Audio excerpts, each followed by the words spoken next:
church? Taylor Street makes it. Yeah. Ah, church people.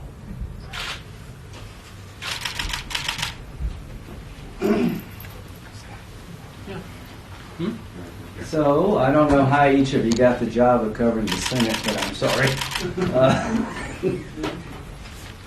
The bottom line is, the first vote was taken at 11 o'clock, it's 4:20, and we've been sitting around, and for what reason? President Biden, in his inaugural address, said that he wanted to change the dynamic in Washington and define unity. And I think that was welcome news to most Americans, including me. This is one area where we've actually had unity. So on March the 5th, 96-1, 8 billion. March 18th, 2020, 90-8, 35 billion for COVID. March 25th, 2020, $1.9 trillion, 96-0, about a year ago. So as we knew more about COVID, the more we appropriated, and we did it together at every turn. If you told me that you could spend $355 billion by voice vote, I wouldn't have believed it. That's what we did in April of 2020. September of last year, $8 billion, 84-10, and December 21st, we approved working together $1.4 trillion. So what we've been able to do, working with Democrats and Republicans, is to appropriate $4 trillion in a bipartisan manner. Here's the question for the American people. What the hell happened? We had the House, they had the House, we had the Senate and the White House. Now they've got it all. So they've chosen a partisan path, and the reason we're not doing it together now is they don't want to do it together. They've got a wish list that's unrelated to COVID that none of us are going to buy into, and I'll talk to you about that in a minute. But they see this as an opportunity to appropriate money for their liberal wish list using COVID as the reason. And that's why we're here. Now, why we've been waiting 4 hours and something for the next vote, there is some bipartisanship, we believe, to change the bill. But apparently that's an unpardonable sin on the other side. We believe we have some Democrats who read the bill yesterday and found some things they didn't like, sat down with some Republicans to find a better way, and the result is we've done nothing for 4 hours and 20 minutes to break somebody's political arm. To President Biden, is this the new way of doing business? There's nothing new about this. He's been on the phone trying to talk Democrats out of working with Republicans to change the unemployment insurance benefits, I think, in a reasonable way. What is this all about? The unemployment benefit plan they have in their partisan bill results in 68% of the people on unemployment making more unemployed than they did at work. And we think that's not right, and some Democrats, we believe, agree with us. We could save $128 billion if we went from $400 a month to $300 a month for unemployment benefits and phase it out a bit earlier as the economy is beginning to reopen. All of us can tell you that employers are having a hard time opening up their businesses because of finding labor. So there seems to be a bipartisan breakthrough on changing the unemployment benefit package that would save money and allow us to reopen the country quicker. That breakout of bipartisanship has resulted into the Senate coming to a halt because they want it their way or no way. We've been told that the Speaker of the House objects to this. So my main message here is that not only have we worked together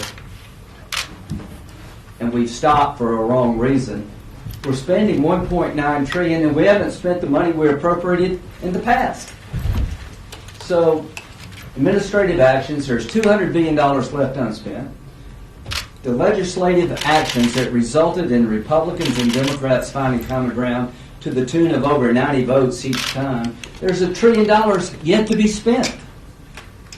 The Federal Reserve has money available to business, $5.9 trillion, $2.8 trillion has been spent. So our message is pretty simple. We found a way to make unemployment benefits more affordable and allow the business community to get back in business sooner. And Chuck Schumer has brought the whole thing to a stop. And I don't know what Joe Manchin has gone through for the last 4 hours and 20 minutes. But I want you to know that President Biden's inaugural speech rings hollow. Instead of trying to bring us together, he's on the phone making sure a couple of Democrats will not work with the Republicans. And that's so sad. But before Joe Biden got to be president, we worked together pretty damn well.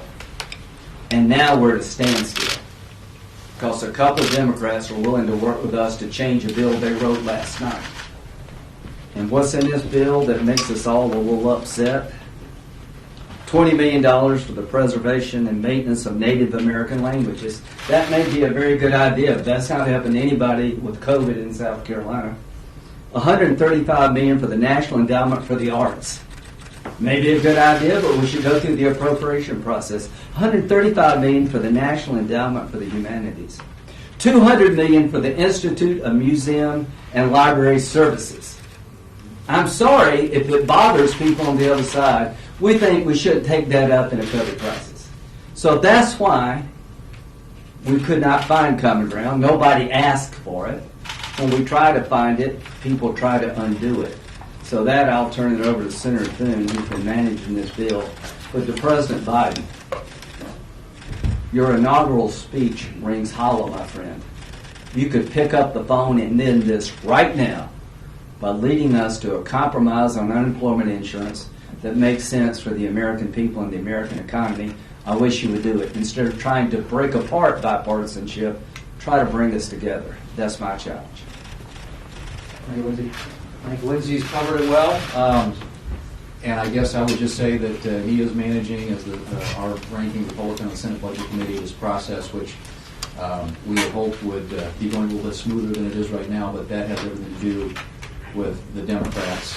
And it's now 5.5 hours actually almost 5.5 hours since the last vote started.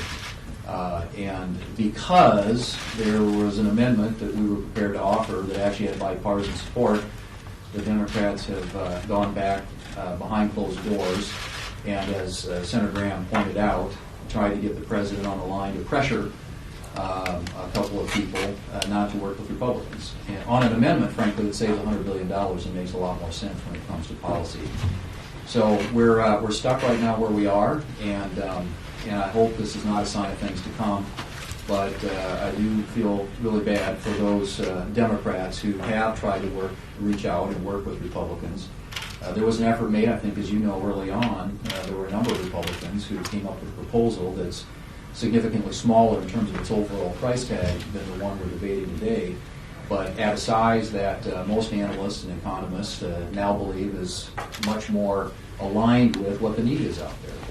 The Democrats' $1.9 trillion wish list is a bloated, wasteful, and very partisan bill, and it's really unfortunate at a time when a president who came into office suggesting that he wanted to work with Republicans and create solutions in a bipartisan way and try and bring the country together and unify, the first thing out of the gate is a piece of legislation that simply is done with one-party rule without consultation with Republicans or consideration of our ideas, and a huge price tag, $1.9 trillion, with lots of goodies in there for Democrat special interest groups. We think that's really unfortunate, and as I said, hope it isn't a sign of things to come, because I do believe that Republicans are here to try and solve problems for the American people, and dealing with this pandemic is problem number one. But dealing with problem number one means vaccines, it means distribution of vaccines, it means helping frontline healthcare providers.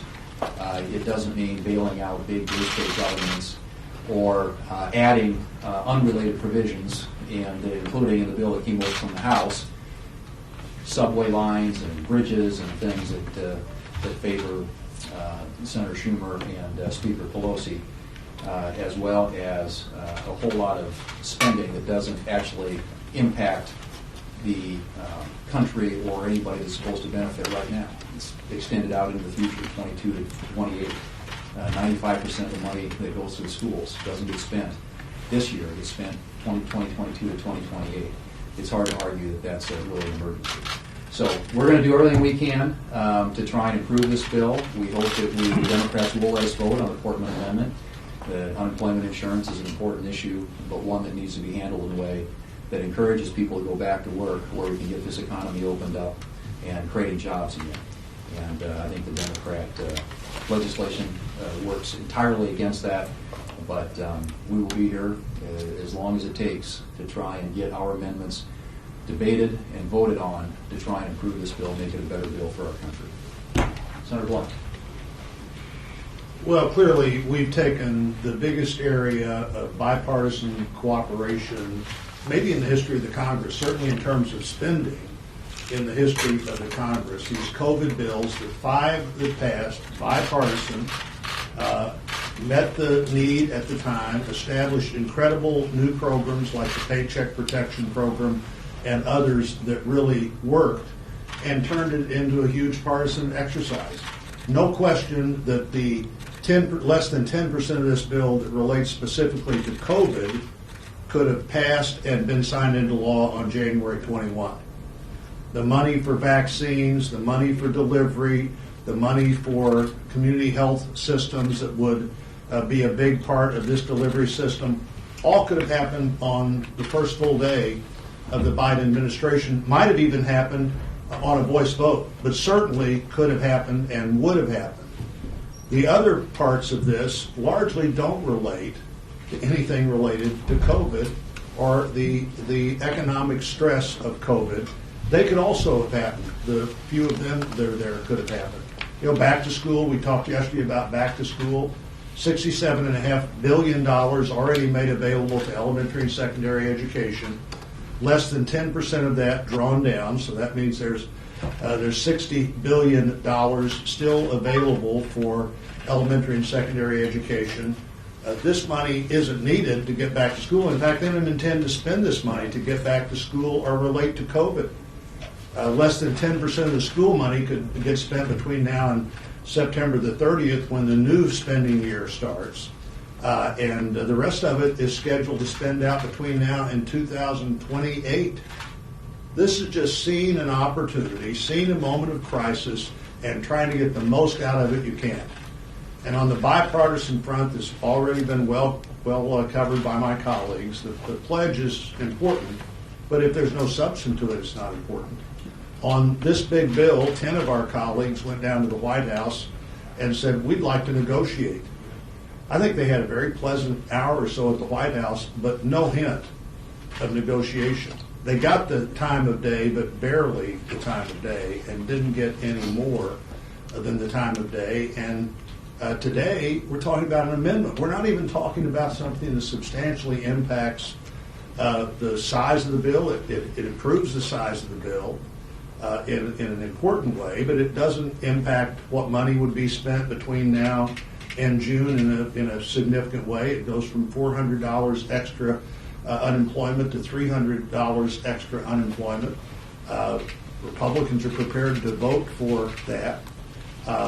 But it's about one amendment and about less than a handful, maybe only a couple of Democrats that would like to join Republicans in passing that one amendment. And here we are in at least the 5th hour. Who knows when this discussion started this morning. We're in at least the 5th hour of explaining to those Democrats, you cannot work with the Republicans. It is not allowed to work with the Republicans. We will just sit here until you change your mind and keep not only the whole country waiting, but that many more hours before the little COVID relief that's in there happens, that many more hours before we get to final passage on this bill, all to show Democrats in the Senate you are not going to be allowed to work with Republicans. This is an incredibly dangerous way to start the Congress. The Senate divided as narrowly as it possibly could be, 50-50. A House with the smallest Democratic margin since 1870. Now, the likelihood is that both of those margins will change in favor of Republicans in 2 years, but they're increasing that likelihood today by showing that they don't want what the American people showed on Election Day they'd like to see. We want you to work together, and we're going to send to Congress as narrowly divided as we can to ensure that that happens. Today we are witnessing a very, very unfortunate exercise in partisanship. Exactly what President Biden preached against on his inauguration day, stating that he would be a president for all Americans and that bipartisanship would prevail. And yet we have seen absolutely none of that. Now we know we have to kick COVID. That means focusing on those things that will get our economy up and going. First and foremost, making sure that our population is vaccinated. Second, reopening our schools and our child care centers so that our moms and dads can get back to work. So we are talking large in part about the unemployment insurance amendment that is being offered by Senator Portman. Now, in Iowa, prior to the COVID pandemic, our unemployment hovered right below 3%. Now, a year later, we're still in the pandemic, but our economy in Iowa is recovering, and our unemployment is down to around 3.5%. But we are struggling because employers who are trying to reopen their businesses are unable to get their employees back to work. Large in part, why? Because with a lot of the enhanced benefits, they have been able to make more money on unemployment insurance than actually going back to work. So we had a bipartisan amendment that would have solved some of these issues to get our American economy up and going. But unfortunately, President Biden has put his foot down and said, Democrats, you won't work with Republicans. Not in my administration. And that is really, really unfortunate. And those that will suffer, all of us. We need that bipartisanship to come back. We've done it 5 previous times. We need to see it in this Congress as well. The U.S. Senate went into session this morning at 9 o'clock. I was here at 9 o'clock, ready to go to work for not just the people in Mississippi, but for the people in America. I really thought we would get something accomplished today, and as my colleagues have so well put it, we have sat here for hours and not even closed the vote. You know, when I got here, I intended to come and work with everybody in this building, and I'm still willing to work with everybody in this building. Everybody on this platform came here today to work. The employers in Mississippi have voiced to me their need for this unemployment amendment because they need their people to be at work. We have got to get past this COVID epidemic. We've got to let the basic fundamentals of economics work so everybody can have the dignity of a job. You know, some people, they just can't be put in the position of power. They get focused on other things. I just ask my Democratic colleagues, let's get focused on the people. Let's get focused on this American economy, and let's get focused on getting past COVID. This is a COVID relief bill. We passed it bipartisan. We've already passed 5 bipartisan. We can do this one just the way we did the other. Let's move forward. Let's get this in a position that we can be proud of this bill instead of having to be right here wasting the time of the American people while the clock ticks. Thank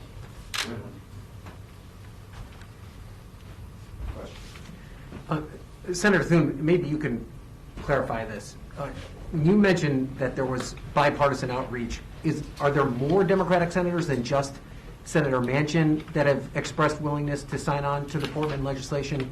And then also, were you saying that President Biden has personally called Senator Manchin and told him not to support the Republican bill?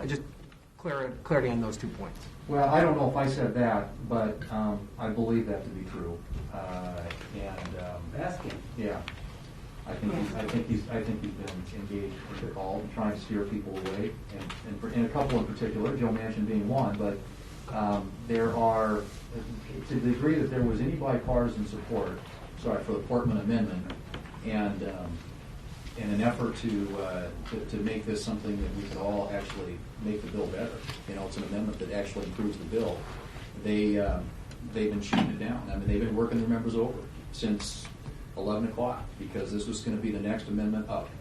It was our first amendment, and it was clear to them that it could pass. They had an alternative amendment that they've been trying to whip, and they've had problems getting votes for that. So, and we're here 5.5 hours later after that first vote started, simply because the Democrats didn't want to have a bipartisan amendment actually get attached to this bill that might make it better. Yeah, this is more than COVID now. It's about an attitude. It makes everything President Biden said in his inaugural speech ring hollow to me. You ask him, have you been on the phone trying to talk Joe Manchin and others out of supporting a compromise? If we were doing this, you'd be all over us. We could walk 5 feet down the hall. Why are you trying to keep 2 Republicans from working with Democrats? Why have you put the Senate on hold for 5.5 hours because you won't let 2 Republicans work with a Democrat to do something they want to do? Well, the shoe's on the other foot.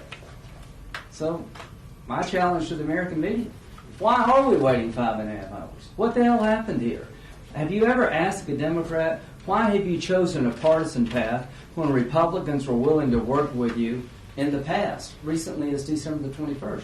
We appropriated $1.9 trillion together, 96-0.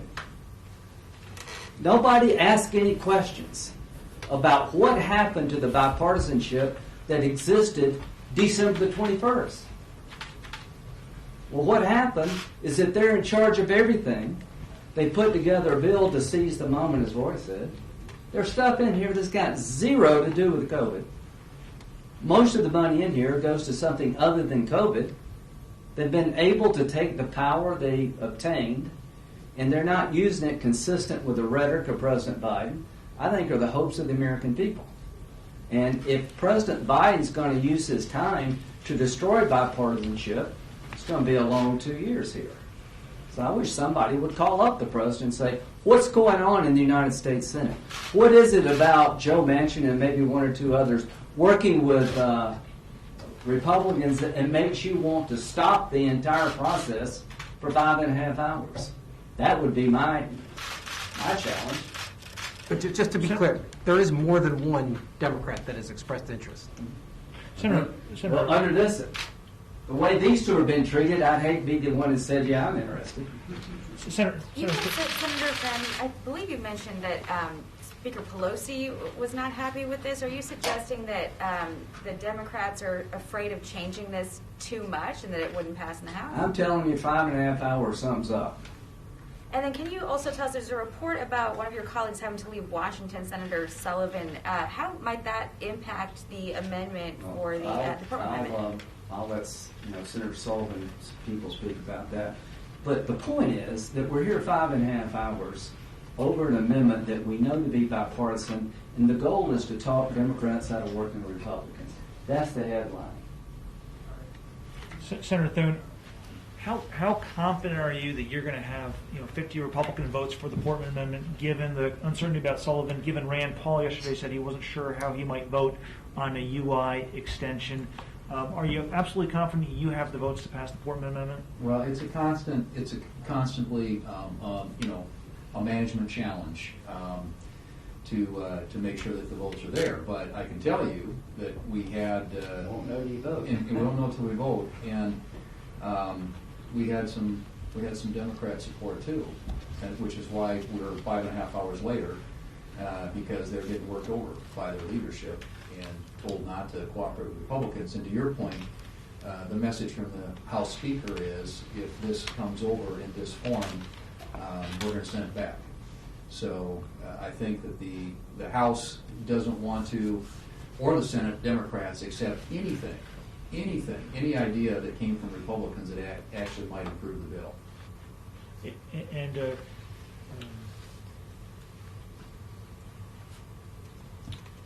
Okay. one other question I have, is there a dispute over ordering the Carper and the Portman amendment? Is it not just a question of the votes, but a question of the order of the votes, so that one amendment potentially could amend the second amendment? Can you kind of get into that discussion, or what is that about? Can you explain that? Well, I mean, it's part of the procedure, and having, under reconciliation, obviously, the Democrats have all control because they have a majority, and so if they want to, like they did during the budget resolution at the end, come around with a wraparound amendment, a curative amendment, that knocks out all of the bipartisan amendments, which is what happened in the budget resolution, that's their prerogative. What we had hoped would happen is that if there were some changes made to the bill, there would be some Democrats who'd say, I had some ownership in this. I helped make a positive change in this bill, and vote against amendments that would undo that work. And I think we were trending in that direction. But like I said, I think that the Democrat leadership figured that out, and 5.5 hours later, we're still on vote number one in a process that is supposed to be expedited. And I think the problem probably has not been in ordering the amendments, so it might come to that at some point now. The problem's been that one of these amendments had more than 50 votes, and the other amendment had less than 50 votes. That's right. That's the problem. The problem is the amendment the Democrats wanted had less than 50 votes, so it doesn't matter what order they're in if one of them has less than 50 votes, and they've known that all day and have spent well over 5 hours, and I think it started before the vote, so who knows how many hours today. Democrats have been told, no, you cannot work with Republicans on this amendment, which means you cannot work with Republicans on this bill. By the President of the United States, we believe. Very good. Good. I just want to add something. If you guys have followed what Jay Powell did, Jay Powell for months has been saying we're not going to see inflation. And yesterday he came back and said, oh, we might have inflation. If you look at what's happening right now, since November, since the election, interest rates have gone, 10-year treasuries have gone from about 0.9% to 1.6% today. If we get with this, if they pass this bill, we're going to be not at $28 trillion worth of debt, which is too much. We're going to be at $30 trillion. At $30 trillion, think about that. That's $480 billion worth of interest expense a year. Even before COVID, we were running over $1 trillion deficits. So now, if interest rates go to the 50-year average, that's over 5%. There is no way this is sustainable. So not only are they wasting money in this bill, Republicans are united. Republicans want to make sure that we help people that don't have a job, help our small businesses, get the vaccine out, get the testing done. But what if you look at what the markets are telling us, the market is scared to death of how much debt this country has right now, and you can see the interest rates are going up. As the interest rates go up, what happens? Mortgage prices go up, the cost of mortgages go up, the cost of buying a car goes up. If you look at a family on fixed income, inflation goes up. Their income doesn't go up. If you look at poor families, historically their wages never stay up with inflation. So if we go back to high inflation like we did back in the 70s, it will be devastating for poor families. So the Democrats are not worried about this. They just want to spend money with all these liberal priorities. And it's not good. Long term, this is devastating for the poorest families in our country and devastating for the people on fixed income. Thanks.